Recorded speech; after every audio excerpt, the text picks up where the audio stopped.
Birthday to you সতীন। আমার লাইফে সব থেকে বেস্ট সময় কাটানো হচ্ছে তোর সাথে। আমার যে ফ্রেন্ড সার্কেল আছে ওদের সাথে আমি এত ভালো সময় কখনো কাটাইনি।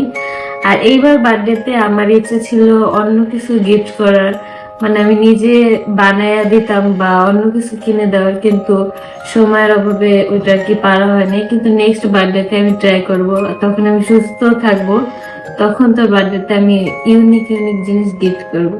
আখি তিশার জন্মদিন নিয়ে কত কিছুই ভেবে রেখেছিল, কত কিছুই না করেছিল যখন আখি আহাদের সংসারে ছিল। দুই সতীনের মাঝে বেশ ভালোই মিল ছিল, তবে এখন কিন্তু আর মিলটা নেই। আর এই জন্মদিনে কোনো কিছুই বলে নাই আখি।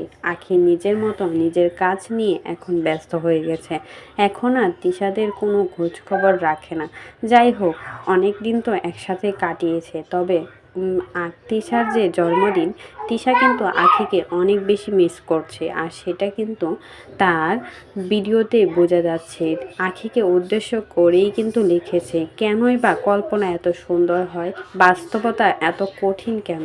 আমরা তো চেয়েছিলাম সবাই একসাথে বাঁচতে, একসাথে সবাইকে নিয়ে চলতে, কেন আমাদের সাথে এমনটা হলো? আগের দিনগুলো কতই না সুন্দর ছিল, আমার জন্মদিন নিয়ে কতই না আগ্রহী ছিল, কতই না সারপ্রাইজ দিত। তবে এই জন্মদিনটাতে অনেক বেশি মিস করছি, আমার একা একা লাগছে। জন্মদিনের কোনো আয়োজন করে নাই তিশা, কোনো আয়োজনে দেখা যায়নি তিশাকে। শুধু একবার একটা কেক কেটেছে, জাস্ট, আর কিছুই করে নাই। আখি আর আখি ছেলে আয়েশকে কিন্তু অনেক বেশি মিস করছে তিশা আহাদ। তবে তিশা আর আহাদকে কখনোই মিস করে না আখি। তার দেখলেই বোঝা যাচ্ছে সে নিজের কাজ নিয়ে এখন ব্যস্ত হয়ে গেছে। এই জায়গাতে এসেছে শুধুমাত্র তিশার জন্য, আর তিশা আহাদকেই কিন্তু বলে গেছে। সবাই তো এখন আখিকেই দোষারোপ করে, বলে আপনি যার জন্য এত কিছু হলো আর তাকেই কিন্তু বলে গেলেন। যাই হোক, টাকার জন্য মানুষ সব কিছুই করতে পারে, তা কিন্তু আবারও প্রমাণ হয়ে গেল। তো এই বিষয়ে যদি আপনাদের কোনো মতামত থাকে সেটা কিন্তু অবশ্যই আমাদের কমেন্ট বক্সে কমেন্টে জানাতে বলবেন না।